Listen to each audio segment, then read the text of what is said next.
These are beautiful scenes were made by artists over 4,000 years ago. Look, this is the first structure ever all over the world. এটা তার নিজের প্রতিষ্ঠিত করা brown জোসেফের কনক্রিটের মূর্তি। আমাদের immigration শেষ হয়েছে, আমরা টিকিট কেটেছিলাম ইজিপ্ট এয়ারলাইন্সে। আমরা তিনজনই 8 ঘন্টা প্লাস জার্নি হবে মিশর যেতে। কেবিন ক্রুরা যাত্রীদেরকে বসিয়ে দিচ্ছে। আজকে একটু ব্যস্ত মনে হচ্ছে, কারণ কিছু বয়োজ্যেষ্ঠ আছে তো তাদেরকে সিটগুলো দেখিয়ে দিচ্ছে। তারা সম্ভবত উমরাতে যাচ্ছে ভায়া মিশর হয়ে। আমাদের প্লেন অলরেডি ছেড়ে দিয়েছে, আমরা এখনও ঢাকার আকাশে আছি। আমরা সবাই মিলে একটা সেলফি তুলে নিলাম সময়টাকে ধরে রাখার জন্য স্মৃতি হিসাবে। তো যাই হোক, সবার খাবার দাবার শেষ, সবাই একবারে ঘুমিয়ে পড়ছে, একবারে শান্ত। অবশেষে 8 ঘন্টার মতন জার্নি শেষে আমরা চলে এসেছি সেই কাঙ্ক্ষিত জায়গা মিশর। আমাদের প্লেন হয়তো কিছুক্ষণের ভিতরেই ল্যান্ডিং হবে। আমরা মিশরের আকাশে অলরেডি প্রবেশ করে ফেলেছি। এই যে আমাদের প্লেন ল্যান্ডিং হচ্ছে। আমাদের বাহিরে মিশরের বন্ধু আছে, মিস্টার আরমান মারওয়ান, তারপর আমাদের ট্যুর গাইড আছেন, তারা আমাদের জন্য ওয়েট করতেছেন। মিশরের ইমিগ্রেশন শেষে আমরা এয়ারপোর্টের সামনে বেরিয়ে এসে একটু ছবি তুলে নিলাম। এই যে তারপর আমাদের বন্ধুদের সাথে দেখা করলাম, তারা আমাদেরকে সরাসরি হোটেলে পৌঁছে দিয়ে গেল। আমরা তার জন্য একটা ছোট্ট গিফটও এনেছিলাম। আজকে মিশরের প্রথম দিন। আমাদের ট্যুর আইটেনিটা আমাদেরকে ঠিক করে দিয়েছিল বন্ধু আরমানি। ও বলেছিল আমরা মিশরে 5 দিন থাকব, তো আমরা এক এক দিন এক একটা জায়গাতে ঘুরতে যাব। তো আজকে প্রথম দিনে আমাদের যেই জায়গাটা ছিল সেটা হচ্ছে পিরামিড দেখতে যা। তো পৃথিবীর প্রথম যে পিরামিড, স্টেপ পিরামিড, সেটাতে যাচ্ছি। দেন এটা শেষ করে তারপর আমরা সেই কাঙ্ক্ষিত গিজা পিরামিড, সবচেয়ে জনপ্রিয় গিজা পিরামিডে যাব। শহর থেকে খুব কাছেই 45 মিনিটের পথ মিশরের সেই স্টেপ পিরামিড। এখন আমরা এসে পৌঁছেছি মিশরের সবচেয়ে পুরাতন শহর মেমফিস শহরের সাক্কারা স্টেপ পিরামিডের মূল ফটকে। আজকের প্রথম দিনে যিনি আমাদের ট্যুর গাইড আছেন, উনি সব কিছু আনুষ্ঠানিকতা শেষ করে নিচ্ছেন। আমাদের টিকিট সহ এখানের যে এন্ট্রি করতে হয় সবগুলো শেষ করে নিয়ে আমাদেরকে ভিতরে প্রবেশ করাবেন। প্রাচীন মিশরের 3য় রাজবংশের একজন প্রতাপশালী ফারাও ছিলেন জোসেফ। প্রায় 4700 বছর আগে, অর্থাৎ খ্রিস্টপূর্ব 27 শতকে তিনি মিশরের শাসন করেন। তার রাজত্বকালে মিশরের রাজনৈতিক স্থিতিশীলতা আসে। পাথরের যে স্থাপনা যেগুলা নির্মাণ, তার যুগেই মূলত এই পৃথিবীতে আসে। এটাই আসলে বিশ্লেষক বা ইতিহাস থেকে জানা যায়। Hundreds of tombs here around the area. In front of you, these pyramids called Osarkab pyramid or the scratched pyramid at the 5th dynasty of king at the time of the reign of King Osarkab.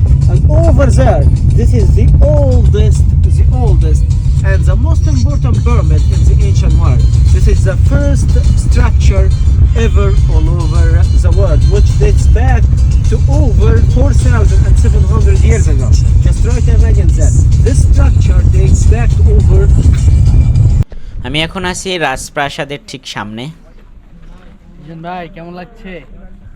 ভাই অসাধারণ লাগছে, অসাধারণ। এখানে এখন শীতকাল, প্রচুর ঠান্ডা পড়ছে, বাট আজকে অনেক রৌদ্র আছে, তাই ঠান্ডাটা খুব একটা বেশি অনুভব হচ্ছে না।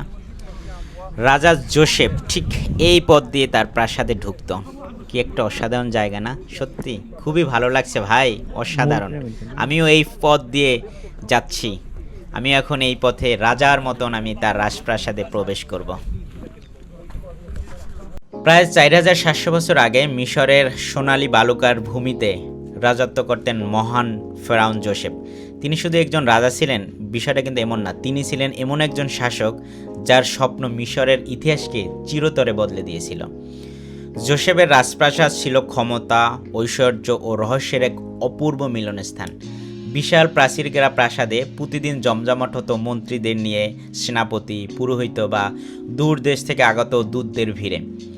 রাজপ্রাসাদের সোনালী স্তম্ভ, রঙিন দেয়ালচিত্র এবং সুগন্ধি ফুলের বাগানে প্রাসাদটি একটি স্বর্গের মতন হয়ে গেছিল আর কি। কিন্তু জোসেফ অন্য সব ফ্রাউনদের চেয়ে আলাদা ছিলেন। তিনি বিশ্বাস করতেন মানুষের জীবন মৃত্যুর পরও শেষ হয় না, তাই তিনি তার প্রধান স্থপতি ইমহোটেপকে ডেকে বলেছিলেন, আমি এমন একটি স্মৃতিস্তম্ভ চাই যা হাজার হাজার বছর পরও মানুষ বিস্ময়ের সঙ্গে দেখবে। সত্যিই কি অসাধারণ, তাই না? This is how the column was before. Okay, before being out of stone, it was like reeds and bunches of reeds together. And after building out of stones, they imitated the whole thing, but out of stone. Look, the column here is like divided into small pieces and join it together with tongues like this. And we have to keep it of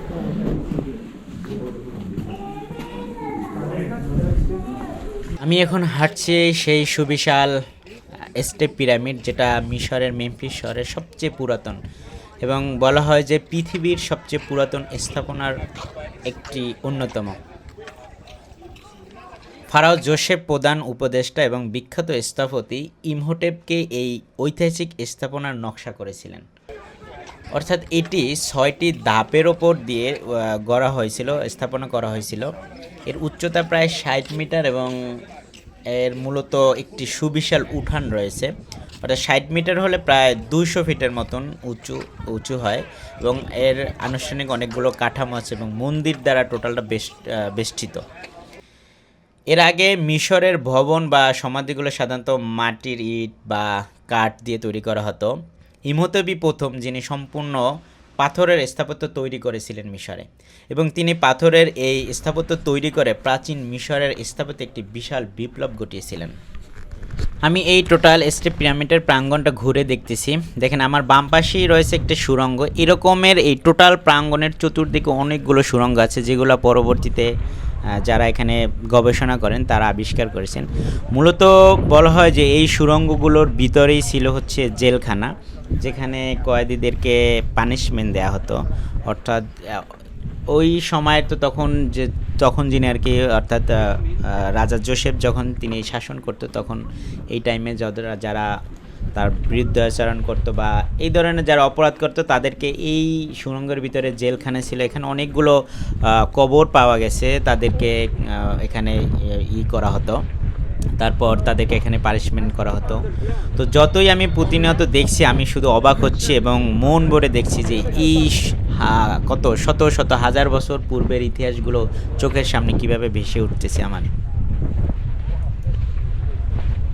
তো যাই হোক, আমি আসলে সবগুলো ঘুরে দেখছি। আজকে আমার এই যিনি ছিলেন খুবই ভালো, উনি খুবই সুন্দর করে আমাদেরকে বারবার বুঝিয়ে দিচ্ছিলেন যে ট্যুর গাইড যিনি ছিলেন যে এইটা কোন ইতিহাস হয়েছিল বা কি হয়েছিল, এরকম করে আর কি বুঝিয়ে দিচ্ছিলেন। খুবই ভালো লাগতেছিল এবং সব কিছু কেমন যেন মনে হচ্ছিল সেদিনের ঘটনা এরকম।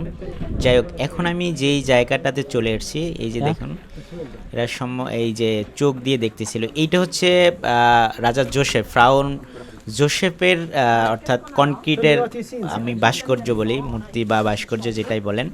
তো তিনি তো মনে করতেন যে আসলে মানুষ মরে না, মানুষ জীবিত থাকেন, তাই তিনি তার নিজের ভাস্কর্য করেছিলেন যাতে তার প্রজারা তার এখানে উপাসনা করে বা এই ধরনের যে কোনো একটা, অর্থাৎ তাকে তারা দেবতা হিসেবে তুলনা করে। তো আমি একটু দেখি, দাঁড়ান আমি একটু ঘুরে দেখি এর ভিতরে কি দেখা যায়। আচ্ছা রিয়াদ ভাই দেখেন, আমি তারপর দেখছি। এই যে আমি একটু ক্যামেরা দিয়ে দেখানোর চেষ্টা করছি, এই হচ্ছে এটা তার নিজের প্রতিষ্ঠিত করা ফ্রাউন জোসেফের কনক্রিটের মূর্তি বা দেবতা, যারা বলে এখানে তার প্রজারা করতো, এবং তারা এটা এখানে যারা প্রজারা ছিল তারা ওই টাইমটাতে কিন্তু তারা বিশ্বাসও করতো এবং তারা মনে করতো তার কিছু অকল্যাণ হলে বা অমঙ্গল হলে তাদেরও অমঙ্গল হবে, এরকমের আর কি বিষয়টা। তো এগুলাই আমার ট্যুর গাইড কিন্তু সুন্দর করে বুঝিয়ে দিচ্ছিল। এখানে দেখেন অনেক কিন্তু ট্যুর গাইড আছে, প্রচুর পরিমাণ ট্যুরিস্ট আসে। মিশর আসলে অন্যতম একটি ট্যুরিস্ট কান্ট্রি। ইনি হচ্ছেন আমার ট্যুর গাইড, খুবই ভালো এবং এই রকমের ট্যুর গাইড এখানে প্রচুর পরিমাণে আছে। তো উনি প্রত্যেকটা প্রাঙ্গণ বুঝিয়ে বুঝিয়ে বলছে যে এইটা এই ছিল, এইটা এই ছিল। Here you can feel history, you can feel how it was before. It wasn't like that, it was a community filled with stuff. It wasn't like that back then, with lots of houses, lots of things inside. ওকে, আমরা ওনার সাথে সাথে হেঁটে যাচ্ছি, উনি যখন যেটা বলছে সেটা শুনছি এবং অনুভব করার চেষ্টা করতেছি, সেই শত শত হাজার হাজার বছরের ইতিহাসকে জানার, নিজের স্বচক্ষে দেখার অনুভব করতেছি। আমরা এখন একটা উপরের অংশে উঠতেছি, উপরের অংশে উঠে টোটালটা ঘুরে দেখার একটা জায়গা রয়েছে। আমার ট্যুর ওই হাত দিয়ে দেখেছিল, এটা হচ্ছে আমরা তো আসছি প্রথম পিরামিডে, এখান থেকে একবারে গিজা পিরামিডটা আবার দেখা যায়, সেটা উনি হাত দিয়ে দেখানোর চেষ্টা করতেছিলেন। ট্যুর গাইড আমাদের বলেছে যে আমরা এই অংশটা ঘুরে শেষ করার পর আমরা লাঞ্চটা সেরে নেব, এখান থেকে সরাসরি কোনো একটা হোটেলে গিয়ে আমাদের পছন্দ মতো লাঞ্চটা সেরে নেব, তারপর আমরা চলে যাব ঠিক গিজার পিরামিডের অংশে। দেখুন, এই প্রাঙ্গণে ঘুরতে হলে আপনি চাইলে এখানে প্রচুর পরিমাণের উট আছে, উট দিয়ে আপনি ঘুরতে পারবেন। তারপর আরও অনেক গাড়ি আছে যারা উটের সাথে ছবি তুলতে চায়। তারপর এখানে কিন্তু অনেক হকার আছে যারা বিভিন্ন ধরনের যে এইখানের ছবি তোলা বা জিনিসগুলো যেগুলো সেগুলো আপনি কিনে নিতে পারবেন। এখানে ছোট ছোট গাধা আছে, অনেক গাধা, ঘোড়া, তারপর উট, অনেক কিছু আছে। তবে মিশরের এরা আসলে অতিরিক্ত দাম চায়, মানে এখানে আসলে বলাই মানে কি বলবো যে মানে প্রাইসটা একবারে মাত্রাতিরিক্ত। টোটালটা দেখতে অসাধারণ লাগে। তো আমি হচ্ছে এর ভিতরের কিছু কিছু অংশে যাব। দেখেন এখানে যাদের চিত্রকর্ম, অর্থাৎ মিশরের ওই টাইমটাতে কিন্তু কোনো বর্ণ ছিল না, 4700 বছর আগের খ্রিস্টপূর্ব 27-এ, তখন তারা বিভিন্ন ছবি এঁকে এঁকে আসলে তাদের বর্ণগুলো দিয়ে তাদের ভাষা প্রকাশ করত। আচ্ছা, আমার ট্যুর গাইডটা এভাবেই বুঝিয়েছিলেন যে এই যে দেখুন বিভিন্ন রং ছিল, কালার ছিল। These are beautiful scenes were made by artists over 4,000 years ago. Look, this is the wall, and two men taking the control of the wall. Someone is holding the wall, and here also someone is cutting the steps of the wall.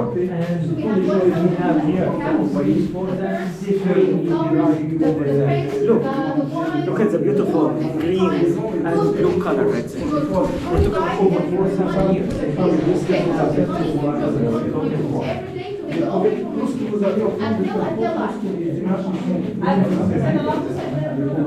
আজকে আসলে অনেক crowd ছিল, উনি বারবার বলতেছিল আর আমার সামনে উনি থেমে যাচ্ছিল, বলতেছিল অনেক crowd, very crowd. It's false, it's not real dog. Allows the spirit of the deceased to go outside. Okay. Only the spirit.